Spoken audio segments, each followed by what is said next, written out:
part of this. I'm very excited. I took a look at everything, and I think it's a fascinating idea. There's so many Dans and Daniels and Danielles and Dannies, and oh man, we need to limit the name or retire it or pause it, let it have a cool down, something. But you got a brilliant idea, so hey. Oh, well, thanks, Dan. Yeah, it was, like you said, you start realizing, well, there's, Danny for short, D-A-N-I, and then, of course, guys named Danny with the Y. And I thought, well, shoot, let's just explore the whole Daniverse. Hey, and it's brilliant. There's so many. So, yeah, I think you finally you hit it. One time, it's been several years ago, but I'm still friends with a few of these people on social media. But I want to say maybe right before COVID, I got added to a massive group chat on Facebook that was nothing except other people named Dan Williams, which is a little bit more specific than what you've got going here. But I'm just assuming there's got to be all these other group chats out there. It's like, all right. Trust me, it has crossed my mind, and I've done some light research on other Dan McArdles in the world, which there are a few. So I have scratched the surface. I've seen a few out there, and I've thought, well, let's not just... When I stick to creative types, you get people that are maybe a little animated. They have a story to tell, maybe something to promote. So not every Dan is a perfect candidate. Well, I dream of a world where all Dans have a pursuit that they are just enamored with and fueled by. I would love it. But to your point, yeah, it's not everybody out here in the grind because the grind sucks. So, or it has its moments. Well, Dan, it's great to officially welcome you to the Dan Time Podcast. Thank you so much for carving out some time in your busy schedule. Well, I appreciate it, and thank you so much for having me. I found your Facebook page, which led me to Lindy Urban, and which led me to Ghost River Revival. And I didn't know until just a little while ago that you're also an English instructor. Is that correct? That is, yeah. That's where I met our mutual acquaintance. Well, going to college to become one, but yeah. I teach at a small community college in Northwest Alabama, and I'm very fortunate. I love it, and obviously I love music as well. We like to joke that there's much easier ways to go broke, so you have to love it. But yeah, it's good times all around. Well, for maybe it was a year. It was my second grade year, and a little bit into the following summer, I lived in Florence, Alabama. So not too far from Muscle Shoals. Oh, no. That is, man, the Quad Cities are one city that they've not made peace with it yet. Muscle Shoals, Tuscumbia, Florence, and Sheffield like to pretend they're four different towns. But if you look at the population of those four towns, you got one decent size metro area. They just need to go ahead and unite, call it a day. Although with you being in Florence, across the river, and folks around here do not love to cross that river for some reason. Yeah, I remember that I knew Sheffield was there. I don't think we went over to Sheffield very often. Does everybody kind of hang out in their little pocket areas? Really, yeah. It's a weird little town. The whole thing is kind of strange. So, there's Muscle Shoals, which, with you having lived in Florence, you're at least familiar with the area, but for anybody listening that's not, the city, it's a little famous. It's had a rich history for recordings that have been made there.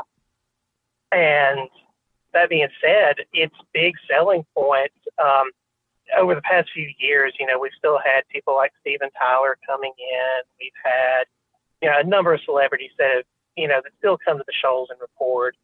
But one of the primary reasons for that is that it's a small town, and it's, there's not a whole terrible a lot to do there.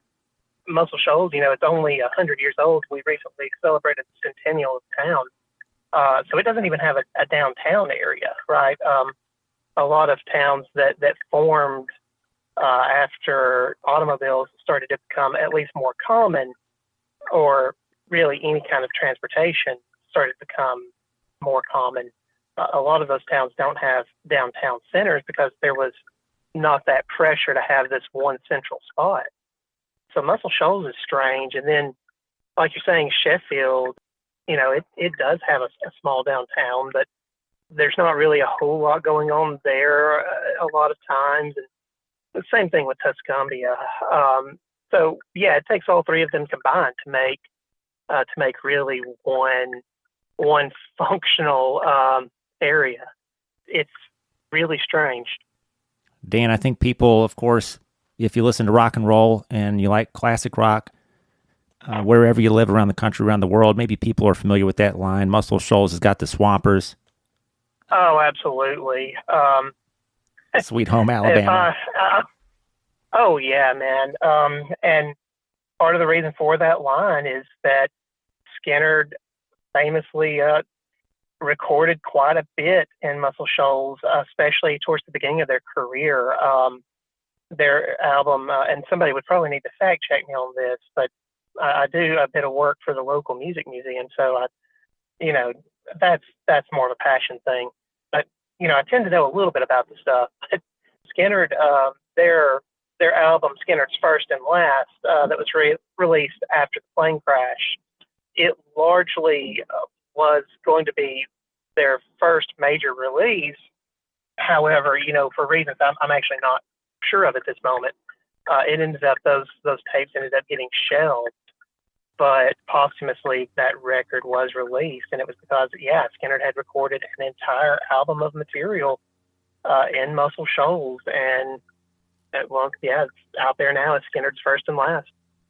So it's just this little corner of the world. It's really, really rich in musical history. So much, Aretha Franklin recorded here, great bit.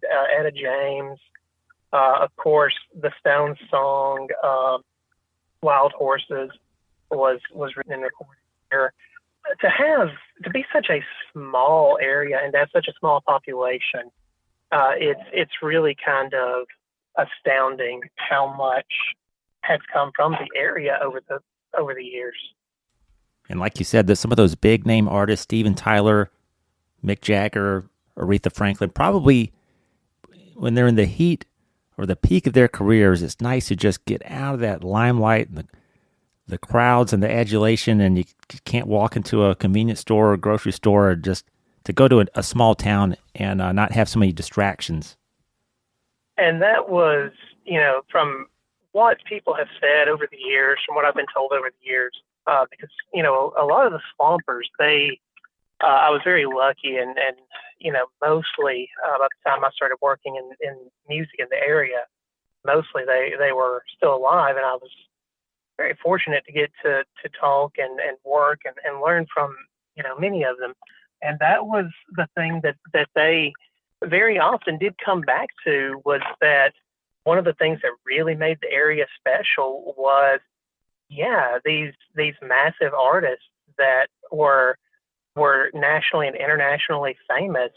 They could come here and they could work, and like you said, they could bob down to the corner store and not get hassled. They could go out and eat, and there's a good chance nobody would even recognize them, things like that. And it's so all that to come together and say it's strange that the area it's had such a rich musical history.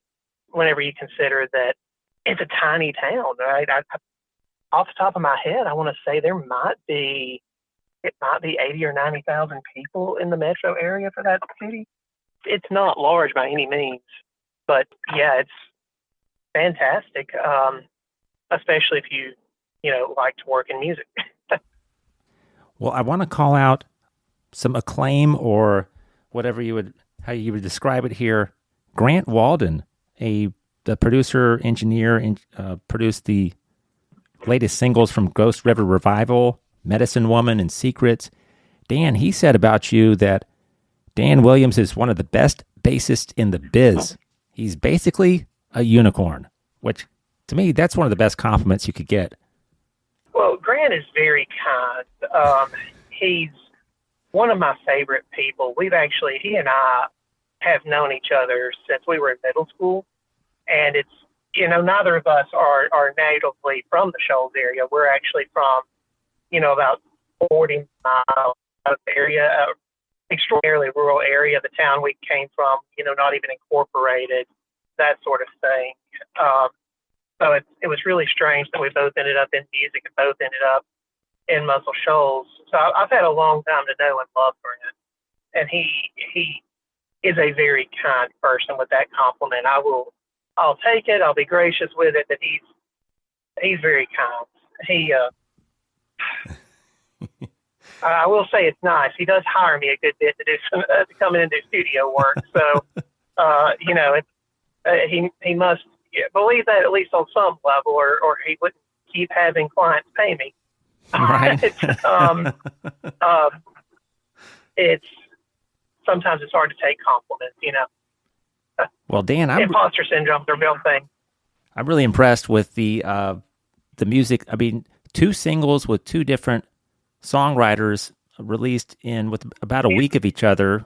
March 28th, the latest single from Lindy Urban, April Rain, released, and then about a week prior, Medicine Woman from Ghost River Revival. I got to say, Dan, I love both of these songs, but man, when April Rain kicks in, and if you appreciate music and you especially like the rhythm section, I was driving around and I thought, okay, it is time for the bottom end. Here we go. It's just I love your bass sound on April Rain, and how you guys just kind of sit in that groove.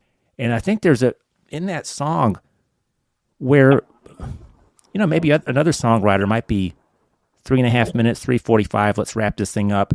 It sounds like the song is kind of drawing to a close, and then, oh, wait a second, we're going to ride this out a little longer.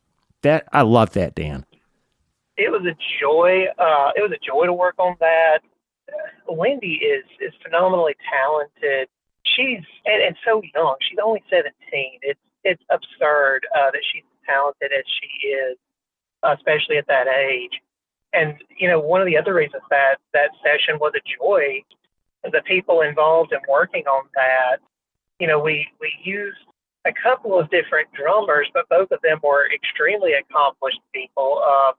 They both worked at several studios in the area throughout the years.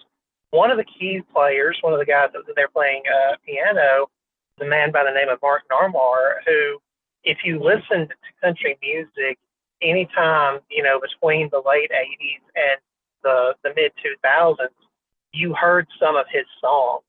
He had multiple #1 hits that he wrote. So he's fantastically talented. The other guy, the guy that was on organ, is a fellow by the name of Spooner Oldham, who is in the Rock and Roll Hall of Fame. So, I'll be honest with you, I was terrified for most of those sessions, even though I've played with, these people before, and I've recorded with these people before, but it's always, you can only walk into a studio and be ready to get to work and have, a couple of the older guys in there talking about how they worked with, I think the last time I walked into a moment like that, Spooner was talking about a party he had gone to at Liberace's house way back in the day. And then, there was another event we were going to do with Spooner, and he unfortunately was unable to do that because he's been playing with Neil Young for years and years and years and years. That? And he got the phone call to come up and play some shows with him. So he said, well, I'm sorry, I got to get on a plane and go do this. And I was just thinking, yeah, nobody here pulls rank on that guy. So, it's easy to be in the groove and to sound good whenever you're fortunate enough to be playing with people like that, people that are working at that caliber. Yeah, and but I appreciate the compliments. I was very thrilled with how that turned out. Oh, it gels beautifully. And Lindy's vocals, she goes low, but she seems to finish high. Some of these outros on her those three singles: April Rain, Darkness Follows, and Ain't Bound Now. I think she usually has kind of a high outro, but she has I was surprised she said that she's 17. She's got a very seasoned voice and style. It seems like she's been doing this for a while. You would think so, but it's one of those situations. She has been playing music since she was 12, but she's only started performing in the past year and a half or so. She's really, really just getting started. I don't use the term lightly, but I think prodigy might be applicable here, because it's amazing watching her learn and grow, because there's things that I've seen more seasoned players take some time to learn how to do. I've witnessed her watch one of these guys do it once or twice and then just go do it. It's just like something in her head. It's like, oh yeah, obviously this is exactly how you do this thing that has taken some people years to master. She just learns so quickly. It's fantastic. I truly think she's got a wonderful, wonderful career in front of her. When I was listening to Darkness Follows, released at the end of February, it's a pretty heavy song too, and it reminded me that I had a letter. It was like several pages long from a long time ago, maybe 15 or 20 years ago, that I wrote to a former love interest, and I never mailed it. I never hand delivered it. I kept it, and it's in my storage unit. But she's laying it all out there, and this is so relatable. Kind of sounds like, hey, listen, you still have a place in my heart. I'm still there for you. It kind of sounds like some negative energy that she's just chosen. I can't be around this. I wanted more, but this is not helping me to be with you. So I just love the song. I love her courage in her songwriting here. Well, I think she'd be very thrilled to hear that, because I'm pretty sure negative energy might have been exactly some of the phrasing she used when she was talking to me about how the song was written and being developed and coming along, and telling me the story behind it. I think she'd be thrilled to hear that you find it to be so relatable. That's not always the case. Sometimes you create something and you put it out in the world, and whatever people take and do with it, that's how they understand it. That's how they understand the art, and there's certainly nothing wrong with that. It's nice to make something that a person finds meaningful, no matter exactly how they interpret it. But based off the stories she's told me and what she said, it feels like you honed right into the heart of it. And I'll pass it along. I think she'll be thrilled to hear that. It is a very relatable song, which, it's tragic in itself that it's so relatable to so many people, but it absolutely is. And that song surprised all of us as well, because, I know you've interviewed a lot of people that work in music. You never know what to expect when a song releases or anything like that. And especially, this is a small project. She's young, and we're, some of us that have been around a little bit longer are trying to help her out in a number of ways. But even then, you can't, unless you're one of the major players, you can't really control how something like this is going to go. And that song released, and a couple of mornings later, I got this real excited text message from her. It was a screenshot of a playlist that had been added to on Spotify, and I thought, yeah, right, there's no way. But I went and I looked, and yeah, the official account of Joe Bonamassa had added that song to one of his playlists that's publicly facing on his Spotify page, and I've been feeling pretty good about that for about a month now. I'm not gonna lie. But yeah, there's no predicting what's going to happen. All you can do is do your best to make something that people will enjoy, and hope that people find it and resonate. And I'm thrilled to hear that you're enjoying the music. That's the highest compliment that you can pay anybody, I think, that that the creative is that, hey, I found this thing and I really appreciate it. Yes, and I do like on occasion, it doesn't have to be every song, but I like when a song like this, it doesn't clock in and clock out at 3 minutes and 12 seconds. This one goes on. It you can let it kind of wash over you. You just kind of get lost in the song. And I wanted to ask, when she comes into the studio, have you guys already seen the lyrics and you're maybe guiding her and saying, well, why don't we try this? And you come up with a certain sequence or a rhythm section. How does it go with a song like this? Do you give her some recommendations, or does she say, this is what I would like for it to sound like? It's a little of column A, a little of column B.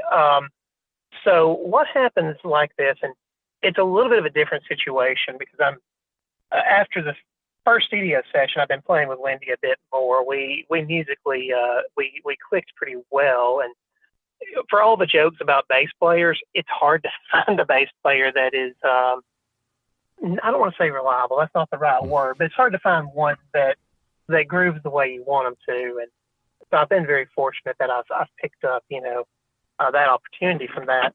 But the way a recording session like that often works is the songwriter, in this case Lindy, will have made a recording of the song on very often on her phone. I think hers was on her phone.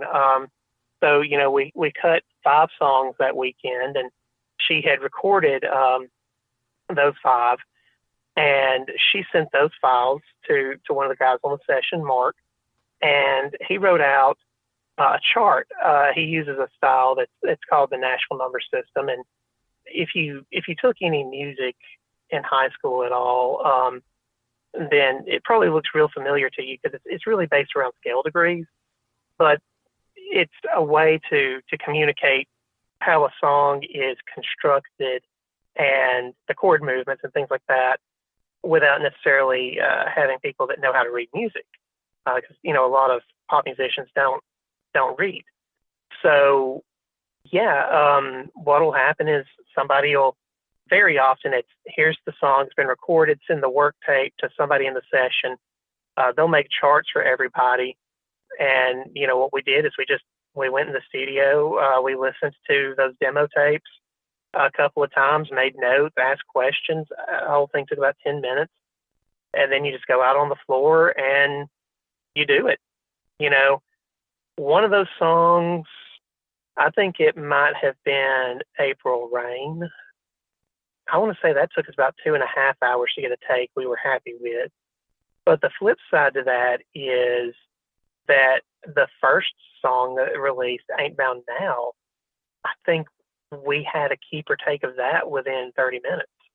And, it's just, you learn to read chart and you kind of have an idea. If you've been doing this long enough, you have an idea of what your instrument's role in a song is. And you ask the artist what they want.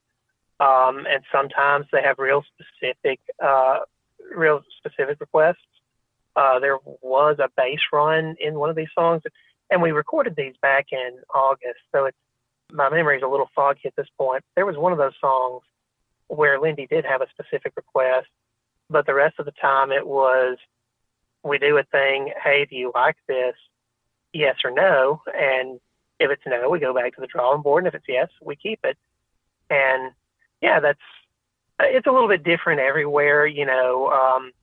There's some much busier music towns where you go in and, if it's taken you more than 30 minutes to cut a song, you may not be getting paid. But it's, for the most part, no, it's just, you hear the song that the artist sends, the demo they send, and you listen and you cut it. But it is very different from a situation like, with like the other act you mentioned, Ghost River Revival. That is a band that is pretty well rehearsed, and it's a collaborative effort as opposed to, 1 or 2 people that are creating the things and then everybody's showing up at the studio to learn it, there and do it. That band had an opportunity a couple of weeks ago to go to a studio up in Nashville that their thing is recording to analog tape. The studio is called Welcome to 79, and they do things there like how the industry, how recording worked at in the late 70s, early 80s, things like that, before things started to become digital, which means that there's really no takebacks, right? Punch-ins are much more rare. If you make a mistake, you got to really sit there and think, okay, how significant was this mistake? Is it enough to make the whole band come in here and do this again? But the reason I bring that up is that process I just talked about with Lindy is very different, because Ghost River, we went in and a song that I wouldn't necessarily say it's complicated, but it's got a lot of moving pieces. We got to keep or take for it the second time. Just the first time we ran it, said we like it. We probably got a better one in us. Ran it again and said, okay, that's it. We'll go do some overdubs later, but that's the track. So yeah, it depends on, are we talking about a situation where the artist is hiring musicians, or are we talking about a situation where it's a total band unit? And again, Ghost River is made up of a lot of people that are studio musicians in the area. So I don't want to say unfair to say, that the second attempt was successful, and that's actually pretty common. We did another song that weekend that was complicated, and we caught it on the third try. But it's just the difference between having people that are seasoned and rehearsed together, and then having people that are, coming in to hear a song for maybe the first or second time, and creating their part on the spot based off charts, and then recording that together. Naturally, that second one is probably going to take a little bit longer, because you're coming up with everything there on the spot. But not being better or worse. They're just different ways of doing things. And Dan, some of these these other musicians that you work with or that appear on Lindy's songs, like Tanisha Hodge, backing vocals, Michael Dillon, drums, are some of these players people that you've worked with on other projects that you've known for a long time? It's funny, the two people that you mentioned, it was the first time I had ever worked with either one of them. But they're old pros, man, and I don't mean older than their age. I mean, they've been doing it for a long time. And, actually watching both of them work I felt like I learned a lot from the two of them, because they just, they came in and they just did what they were supposed to do and nailed it, right off the bat, right out of the gate on the first shot. It was simultaneously humbling and empowering, just to see. It's nice to see people that are really good at what they do, doing their thing. There's just something wonderful about seeing whatever somebody's good at, watching them get up there and do it. And I don't know, that feels like it feeds me